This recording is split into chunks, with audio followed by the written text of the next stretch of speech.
안녕하십니까. 선교사가 쓰는 선교학개론 제17강 모라비안 형제단의 선교입니다. 우리는 이 모라비안 형제단의 선교를 통해서 선교 전략 그리고 선교 역사 가운데 나타났던 그런 한 선교 개혁 운동을 통해서 교훈을 얻고자 합니다. 선교 전략에 대해서 다시 한번 정의를 해보고자 합니다. 성령님의 인도하심 가운데 하는 것이 사도행전의 역사였고 또 가장 큰 선교 전략이라고 생각할 수 있습니다. 성령님의 인도하심을 따를 때 또 다른 선교 전략이 필요할까? 우리는 그런 고민에 빠질 수 있습니다. 우리는 이런 선교 전략을 성령님의 인도하심을 넘어서는 사람들이 갖고 있는 계획, 이런 전략, 이런 것들로 생각한다면은 그것은 바람직하지 않은 것일 수 있다고 생각할 수 있습니다.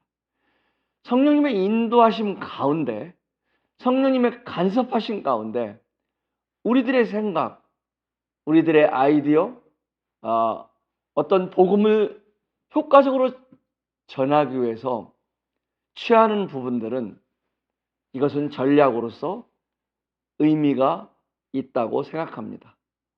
그래서 오늘 이 시간은 이 선교 개혁을 이루었던 한 무리들, 모라비안 형제단의 선교 활동을 통해서 이런 전략적인 부분, 그리고 그 이외에 이런 우리가 오늘날 적용할 수 있는 선교지에서 적용할 수 있는 부분들, 그런 교훈들을 얻고자 합니다. 모라비안은 지금의 이런 터키 그리고 슬로비키아의 중간 지점의 지역입니다. 이 모라비안의 역사를 알려면은 그 당시에 그 종교개혁 이후에요.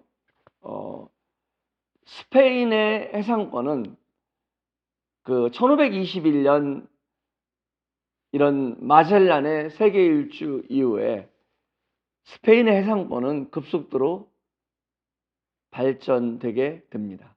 그리고 또 포르투갈에 이어 해상무역의 선봉으로 스페인이 자리 잡게 됩니다. 놀랍게도 종교개혁 이후에 이 카톨릭은 이런 스페인과 포르투갈과 스페인의 해상권을 통해서 복음에 그들의 이 카톨릭의 이런 교리를 전하는 이런 루트가 되었습니다.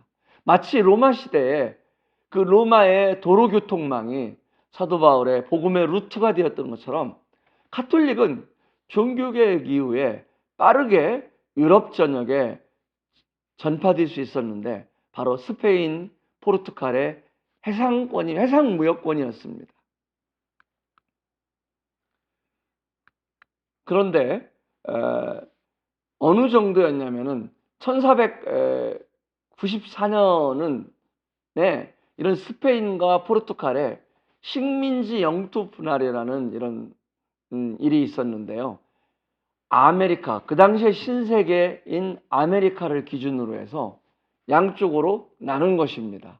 이래서 그 붉은색 있는 곳은 포르투갈이 관할하는 걸로, 그리고 이제 이런 그 뭡니까? 그린색, 녹색 지역 쪽은 이런 스페인이 관할하는 것으로, 이렇게 미국을 중심으로 이 그들의 식민지 영토를 분할하고 그들이 그렇게 나누어 갖게 되는 이런 사건이 있었습니다.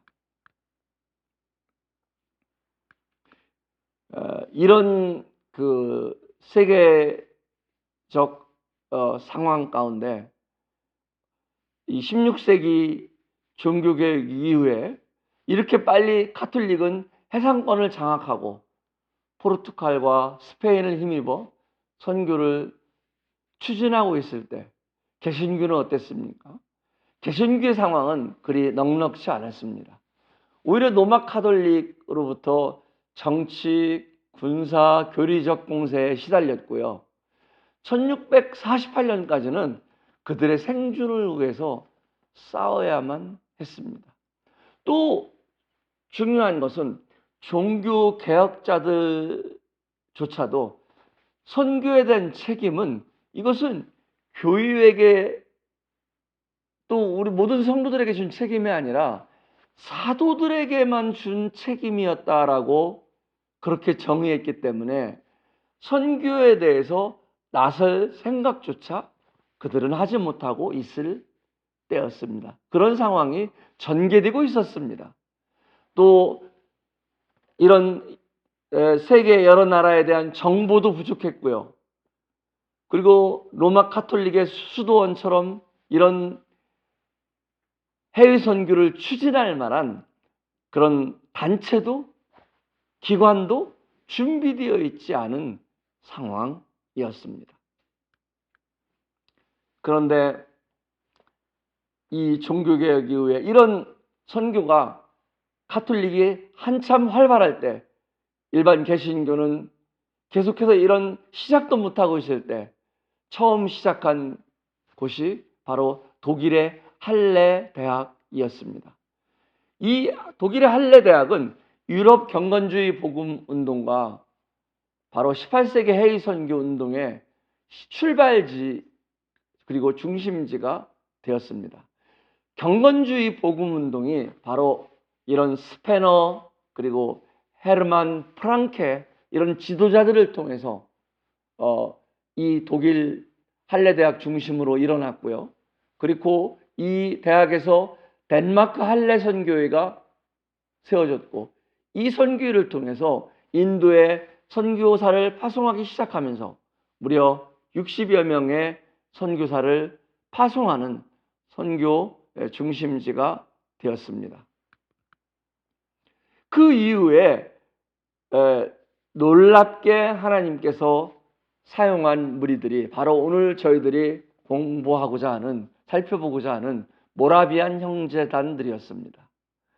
이 모라비안 형제단들은 이 존 후스라는 그런 종교개혁 이전에 어떤 카톨릭의 그런 국교의 폐단들을 고발하면서 결국 이단으로 몰려서 처형당한 이런 존 후스의 무리들입니다.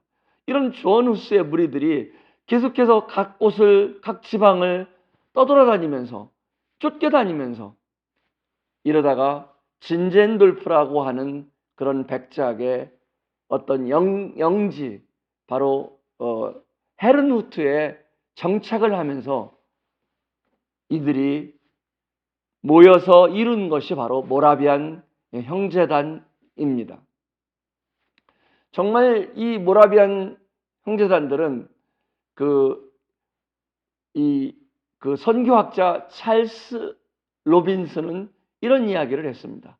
모라비안 형제단은 그들이 선교 사역을 시작한 지 20년 이내에 200년 동안 영국 교회와 모든 개신교가 수행한 것보다 많은 선교사들을 보냈다고, 많은 선교 사업을 실천했다고 그렇게 소개하고 있습니다. 정말 현대 선교의 위대한 시대인 19세기를 도래하게 한 것이 바로 모라비안 형제단의 선교입니다. 종교개혁자 존 후스, 우리는 마틴 루트, 쯔빙글리 이런 종교개혁자들을 잘 알고 있습니다만은 사실은 하나님께서 그 이전에 이미 이런 1400년대부터 이런 존 후스 같은 사람을 또 일으키시기도 하셨습니다.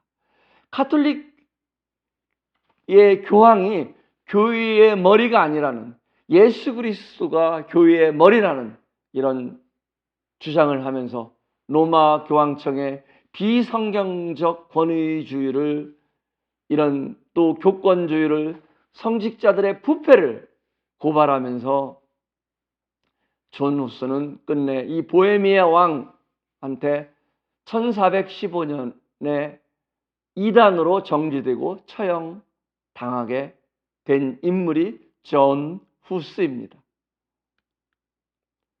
이런 존 후스를 선봉하던 선봉자들이, 그 무리들이 떠돌아다니고 쫓겨다니고 하던 중 한 사람을 만납니다. 바로 진젠돌프. 그 진젠돌프의 영지가 헤른후트입니다.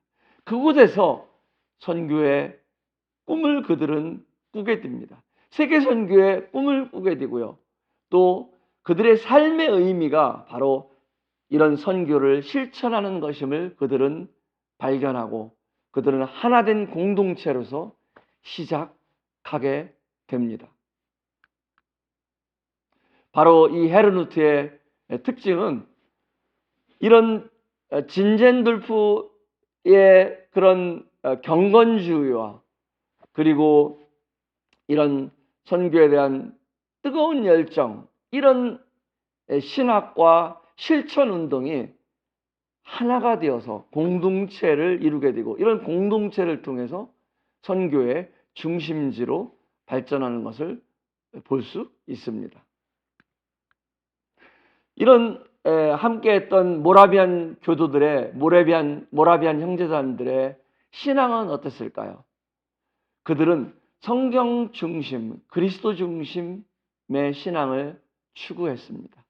그리고 삶 속의 신앙을 실천하는 공동체였습니다. 그래서 이들의 이런 신학을 보면은 모라비안 전통의 그런 신앙과 또 진젠돌프의 경건주의적 루터교회의 전통과 이런 좋은 점들이 서로 보완돼서 만들어낸 이런 신학적 또 신앙관들이 그들 속에 있었습니다. 그래서 루터교회의 모라비안 형식이라는 옷을 입었다고 이렇게 많은 신학자들이 평가하고 있습니다. 이들은 12명이 한 명을 파송했습니다.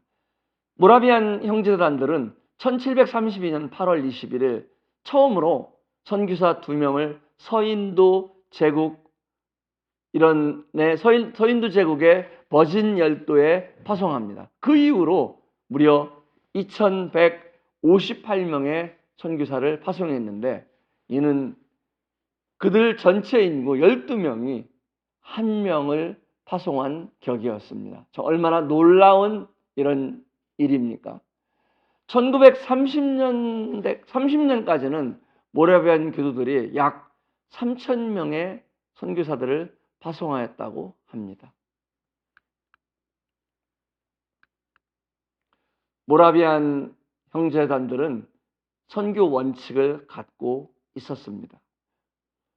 첫 번째로 선교사는 선교지 사람들 가운데서 겸손하게 살아야 하며 그들을 지배해서는 안 된다. 이 서번트 리더십을 그들은 실천했습니다. 두 번째, 그들의 선교 원칙은 선교사의 설교와 가르침은 오직 십자가에 달리신 그리스도에게 초점이 맞추어져야 한다. 그리스도 중심의 사역을 펼쳤습니다. 세 번째는 선교사는 한 나라의 집단 개종을 하는 것이 아니라 개인 구도자를 개인적으로 전해서 개인적으로 주님을 영접하도록 해야 된다.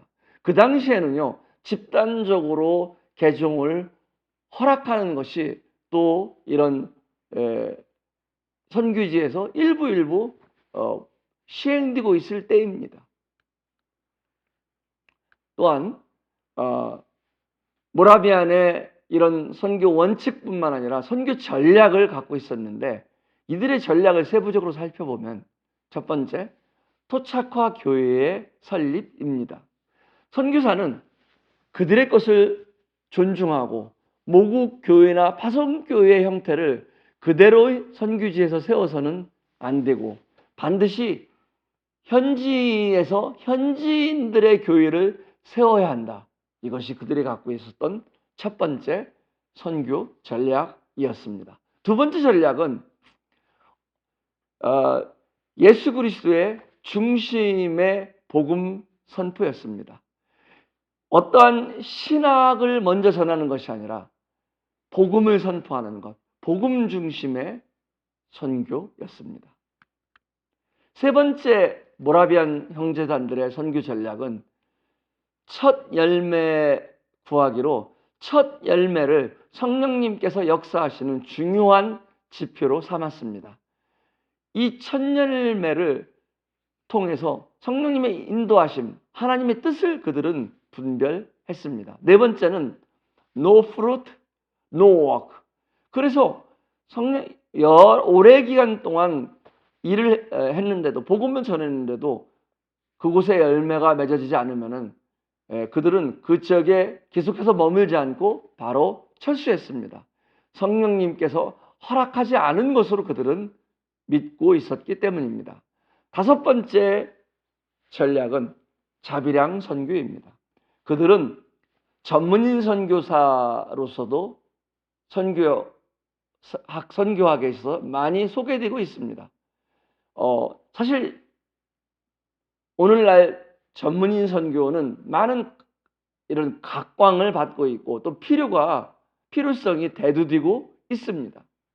그런데 이 모라비안 형제단들은요, 정말 독일의 할레 대학에 이어서 놀랍게 선교가 시작되지도 못했을 때 선교 개혁을 오직 사도들에게 맡겨진 것이 선교라고 종교 개혁자들도 분별하고 있을 때 이 선교를 몸으로 실천한 이 모라비안 교도들이 시행했던 것이 비즈니스 선교 전략이었습니다.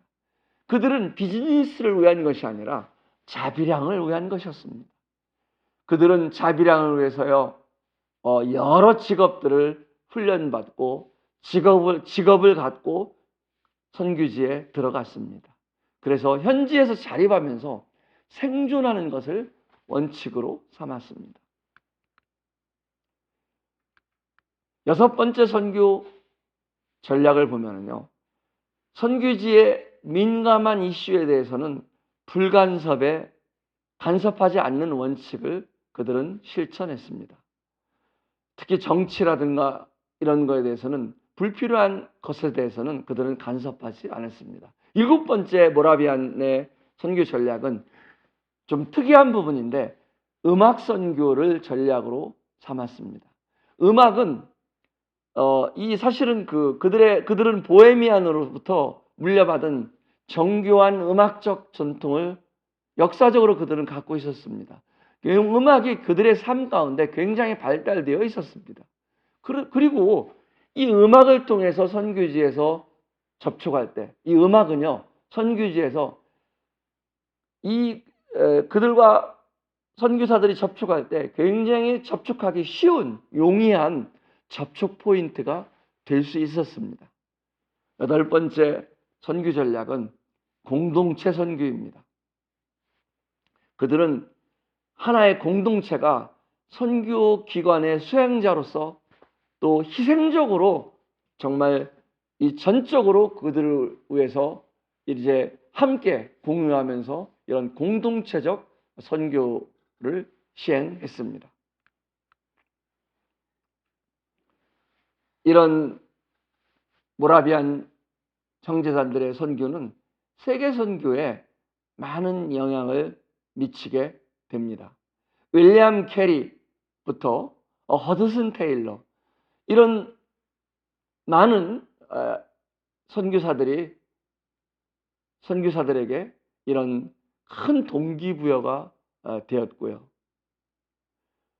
또 많은 선교사들에게 정말 이런 도전이 되었습니다. 이들의 영향을 살펴보면요, 이들이 세계 선교에 미친 영향들을 살펴보면, 첫 번째, 선교가 모든 교회와 그리스도인에게 맡긴 것이다.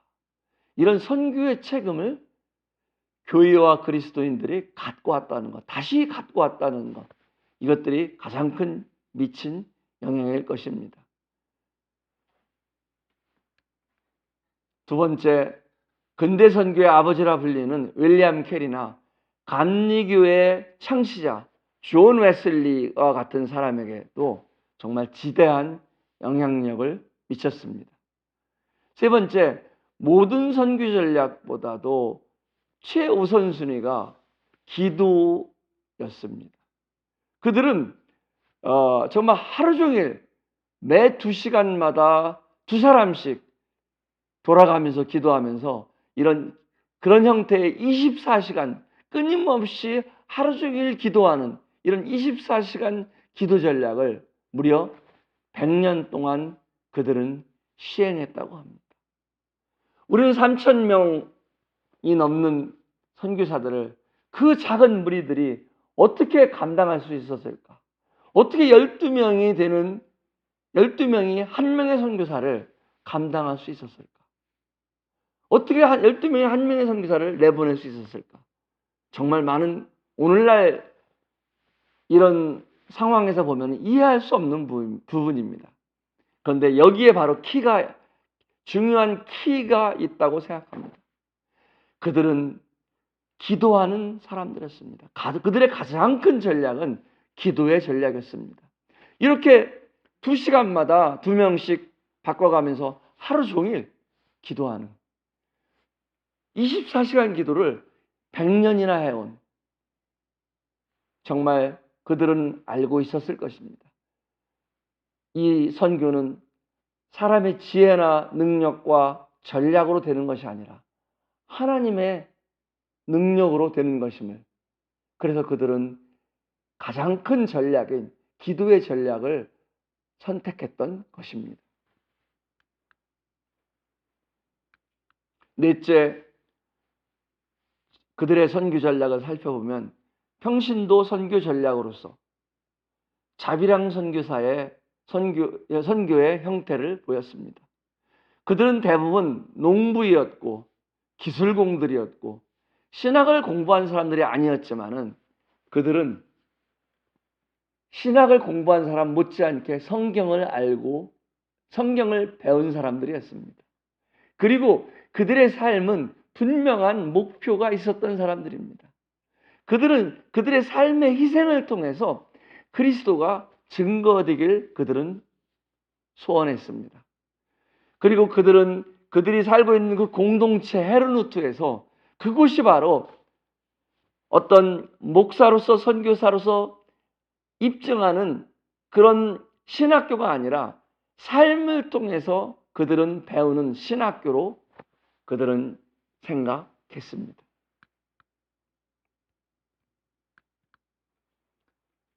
다섯 번째, 영혼 구령의 중심의 선교와 오직 선교, 그리고 현지인의 리더십을 위임하는 토착화 선교를 실행했습니다. 정말 영혼 구령 중심의 선교는 많은 비난을 받기도 합니다. 오히려 사회적 도움, 그 다음에 여러분 구제 사역은 정말 많은 칭찬을 받기도 해요. 그런데 그들은 영혼 구령 중심의 선교를 추구했습니다. 물론 여러 형태의 선교는 필요합니다. 그런데 그 목적은 오늘날에도 하나이어야 된다고 생각합니다. 우리는 구제 기관이 아닙니다. 우리는 어떤 유엔이나 이런 국제 구호 단체가 아닙니다. 우리는 한 영혼을 하나님의 복음을 통해서 하나님과 예수 그리스도께 돌아오게 하는 이런 복음을 전하는 자들입니다. 어떤 형태의 프로젝트를 하든 어떤 형태의 선교의 사역을 하든 그 목적은 영혼 구령에 있어야 한다고 생각합니다. 여섯 번째, 그들은 페이스 미션, 이런 믿음을 통한 선교 활동을 했습니다. 그들은 어떤 사람을 의지하지 않고요, 사람에 매이지 않고 사람을 기쁘게 하는 선교를 하지 않았습니다. 이 윌리엄 캐리는 바로 이 모델을 통해서 침례교 선교회를 만듭니다. 그리고 실제 윌리엄 캐리가 이런 세람포에 가서 이런 그 친구들, 이 조슈아 마시먼, 윌리엄 워드 이런 친구들과 함께 동역을 하게 될 때 그들 세람포에 있는 선교단체에 바로 이런 원칙들을 세워갈 때 바로 이 원칙을 동일하게 세운 것을 선교 역사를 통해서 알 수 있습니다.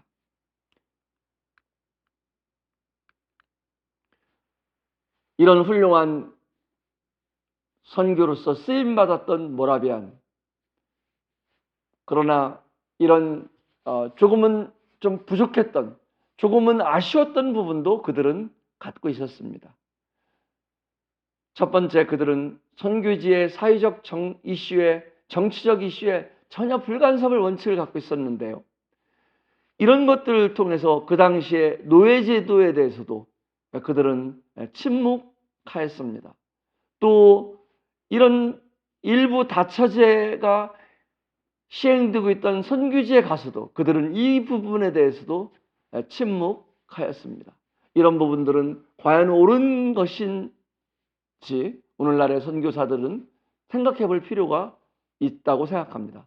두 번째, 그들이 시행했던 전략 중 No fruit, no work, 이 전략은 일정 기간 사역을 통해서 열매가 나타나지 않으면 성령님의 인도하심으로 보고 이곳에 하나님께서 길을 열어주시 않았구나 하고 다른 곳으로 옮기는 전략인데, 오늘날에는 정말 어느 곳에서는 이 열매들이 늦게 나타날 수도 있는 것입니다. 그래서 이런 부분에서 우리가 어느 부분에서 이 부분이 정말 또 중요한 하나님의 인도하심을 분별하는 방법이기도 합니다만은, 너무 또 이 부분만 갖고 생각할 때는 저희는 선교지를 너무 짧은 기간에 그 열매들을 기대할 수 있는 이런 실수를 할 수 있는 부분에 대해서도 생각해 볼 필요가 있다고 생각합니다.